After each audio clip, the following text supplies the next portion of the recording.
this time it is the ST's turn to be on the ramp. The Audi can just stand back there and laugh at the ST for once. So you guys can obviously see with the title and the thumbnail that this ST is having a leak. And guess what? It looks so darn horrible. It looks absolutely horrible without a bumper on. This is ugly. Anyway, I still love this car. This car is darn powerful. It's such a great car to have. So basically what happened was I was at work, and when I got from work, when I was done with my shift, I went back to the car, just found it's wet underneath my car, as in now, and the rest of the parking lot was dry. I was like, no, please don't tell me it's the car. I popped the bonnet and the coolant was low. So while I actually tried to like loosen the cap, it broke off. Ford, that's all I have to say.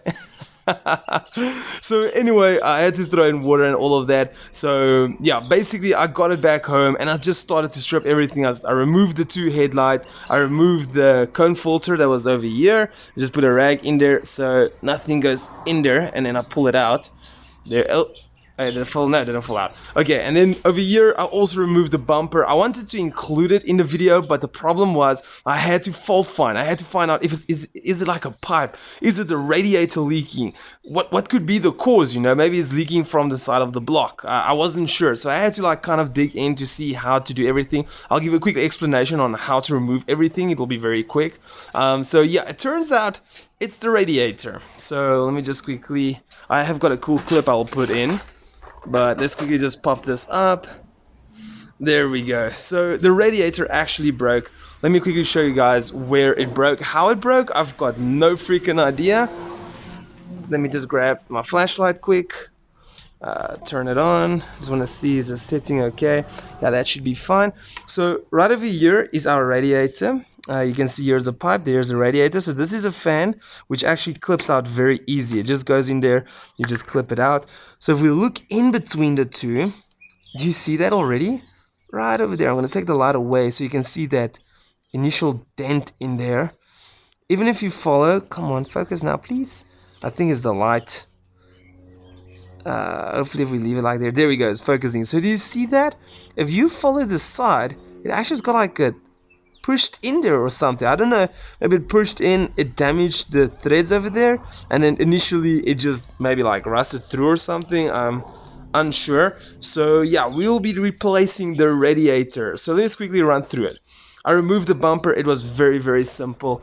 Right over here, there's I think it was 1, 2, 3 bolts, if I'm not mistaken. So basically, you've got to loosen it from the top part. Is actually just put a flashlight on. You have to loosen it from the top part over here. So I've actually got this really, really, really nice flexible piece.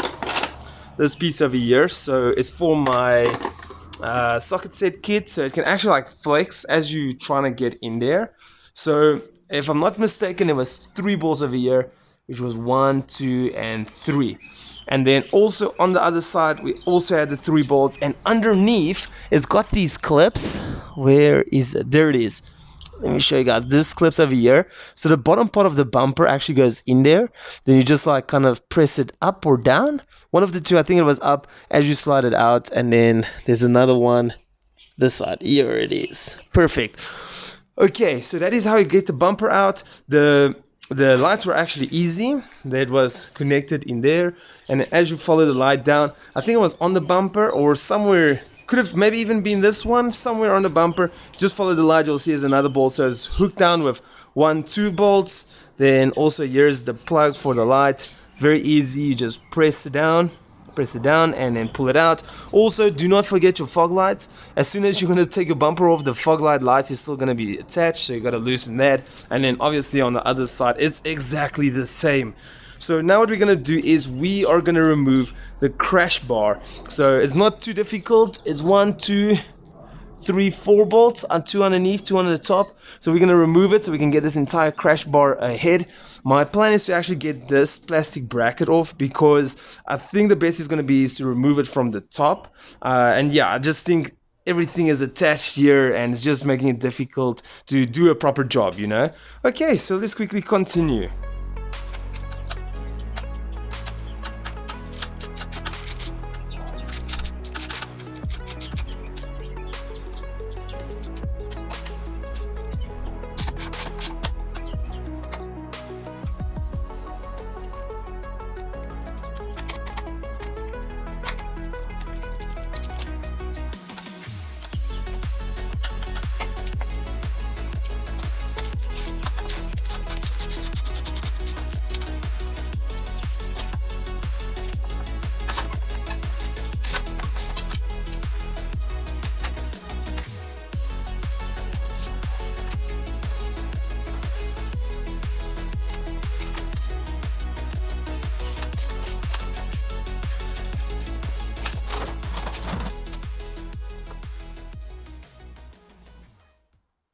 Alright, so I actually skipped a part because as soon as you loosen 1, 2, 3, 4 bolts, 1, 2, I can't see on the camera, I've got to stand like a mic and stuff in front of me, but I think it's 1, 2, 3, 4. I think I'm pointing the right way. So when I loosen it, this entire front carrier brace just came down. So I was lucky enough, I just had like a a paint can over there so I can put it underneath.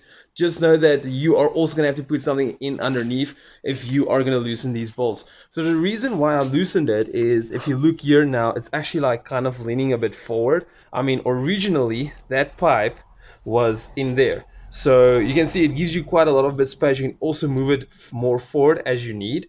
So here is the fan. We're going to take the fan out first, and then we are probably going to slide the radiator out and bring it straight out. Okay, so if we look down here, here is the fan. Let's just quickly get this out of, oh, there, it just popped out.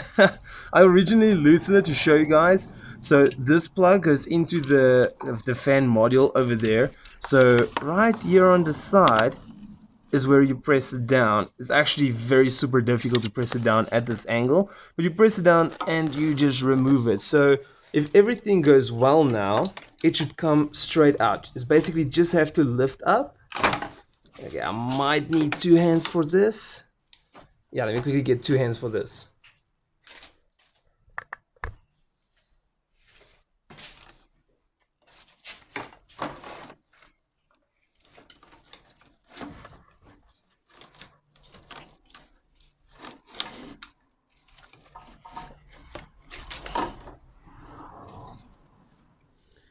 Alright, so we have got the fan out, and I see there is a mark over here where the fan was, but that's not my biggest concern. My concern is down there.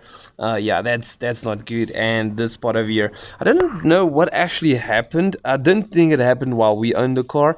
If you just follow it down here, you can see it's like it's been squished this way. What, I don't know if someone was trying to do something in this area over here. It doesn't make any sense. So yeah, it got damaged here, and yeah, this is the result. I also see a small damage here, but that doesn't look too bad. So I think the culprit of leaking is this one. As you guys can see, this area over here is very red, and yeah, it's still dripping. How much water can this thing hold? So now what we're gonna do is, if you look over here, I just gotta find it quick. Where is it? Over here. Alright, so over here there's a small lever. So basically you're gonna press this down. So the radiator's got a clip that goes straight in there. Let me show you guys quick. Oh my gosh. Right over there. So come on, box. So it clips in over here, and then all the way to the left clips in over there. So basically what one must do, where is it? Just follow it up until here. I'm gonna start with this one because I've already loosened it. So there is the lever that you move up and down. So basically you press it down and then it slides out. Okay, let me just take it out. So as you can see, this is how it looks like. So the idea how it works is, there's the radiator. So it clips in underneath there and like kind of slides in. So just press the lever down and then kind of push it backwards and it will come out. Alright, so now we remove this plastic cover on both sides. So basically, once you remove it, you're gonna have this rubber piece over here. So if you do try to like kind of remove the radiator, it's just gonna press against this part. So it's actually very easy. You just go and take this off. Perfecto. There's one on each side. So then basically all you do is, as you can see, there's a groove there. So you're gonna push your radiator back and it's gonna go out. So this side. And there you go. So yeah, now we have pushed it out. So here we have the radiator, which is this one over here that's badly damaged. Over here we have got the aircon. Oh my gosh, how did I forget it now? Condensator, if I'm not mistaken. So, damn it, I don't think you guys can see. Let me quickly grab my flashlight, which is over here. Okay, I'm gonna try to see if I can show you guys real quick. So, if it will focus. So from the top, it's a bit difficult to see. If we do go underneath here, right over there, let's see if I can actually get my hand in there. I hope you guys can hear me fine. The mic is kind of like tucked away. Right over there we have a clip that I'm pressing down. So we got one on each side, one over there and another one somewhere over there. So you're going to press it down and then you're going to take this condensator and basically move it downwards. So as you guys can see over here, it's clipped in between the metal pieces. So you're going to unclip it, slide it downwards, and it should separate. And then literally the last thing I still got to do is take that pipe off over there, and then this entire radiator, oh, another airplane, then this entire radiator should just like kind of move forward and pull straight out.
I quickly unclipped the fan and there it is. It's so beautiful. Oh my gosh. Okay, so the new radiator, as you can see here, it is finally in. Okay, so now we are gonna top up with antifreeze. So this is the G12 antifreeze and it's the red/pink one. That is basically the one that was in there.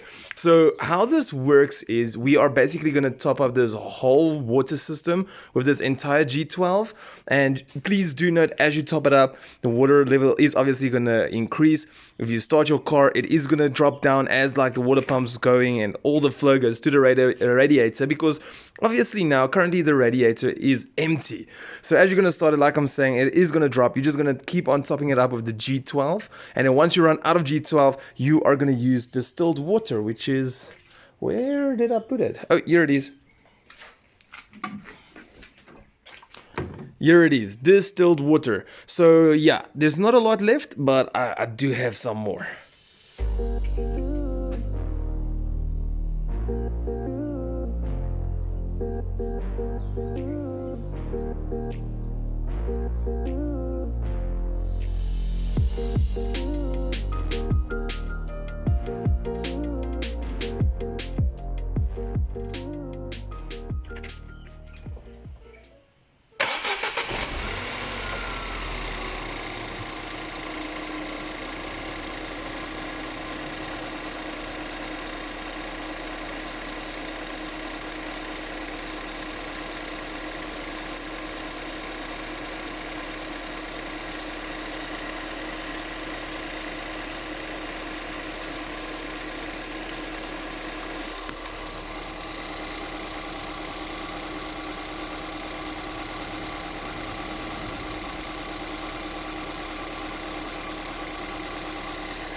So if we look at it now, it seems to be a bit stable. I kept on topping it up, and actually, yeah, I forgot to put this, where's the plug?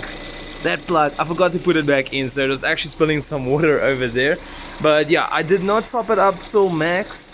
The reason is because the car is on the ramps. As you guys can see, once you actually take it down, everything will level out. But even after we do drive it for a bit, it will actually keep on dropping until all the air is out of the radiator. And once it's out, you'll just keep on topping up until it is max, and it remains on max. So now I've got to put back the front bumper. So I had to do the outro for this video about a year ago. Sorry, there's some wind blowing outside today. Yeah, I had to do it about a year ago. No, I'm kidding, maybe just a month ago. I'm bad, but not that bad. So we installed the radiator. Everything has been going good, eh? I did have a little bit of a problem. Let me show you quick. Okay, so let's quickly go to the water first. As you guys can see, there's the water. It's a little bit over max. So but what basically happened about a few weeks ago, obviously because the water kept dropping as it's pushing the air pockets to the highest point in a water system, which is obviously in this case the water bottle.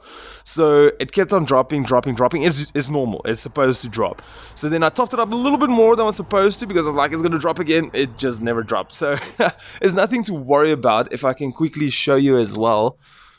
So usually with these, they've got like an overflow protection. So whenever it's too much or something happens, the water basically goes down there. So a lot of cars, they actually will just like have a hole on the side. Why is it not focusing today? Okay, I try to clean it to see if it's going to be a bit better. So basically it's just going to like go through that hole and run out. This one is routed downwards on the like inside, but on the outside of the water flow. So I think it's probably going to take it to like a drain point at the bottom. I might be wrong, but basically all the cars has got one of these overflow protections. Let's just quickly close here. So I was just like, if it does overflow, the car will get rid of it itself. But anyway, the problem I really had was with this. There we go. You see this little piece over here? Is the flashlight on? Yeah, the flashlight is on. This little piece, that is like a nipple. So I think that these radiators, they're like universal for other cars, such as maybe the other Fiestas or even the Focuses. I might be wrong. So I think that nipple over there is for another pipeline going into the radiator. So yeah, that nipple actually broke off when I removed the old one. Basically the clip broke off, but the O-ring and everything is still fine. So till today it still lasted. I cannot for the life of me get a second-hand one. And even if I go to like the scrap yards, all of these cars, they're basically bumping the front, so the whole what do you call it, the radiators like squished against the engine and all of that. So it is super difficult. Even Ford themselves has got no spares in this country. Okay, so we're gonna drop this video right over here. I do hope that this tutorial was useful, entertaining, educational, and informative. All four of them at the same time. Okay guys, thank you so much for watching. I really do appreciate it. If you guys have got any questions, do not ask me anything beyond this video. No, I'm kidding, you can ask me. I'll see all of you legends in the next video, but for now, peace out.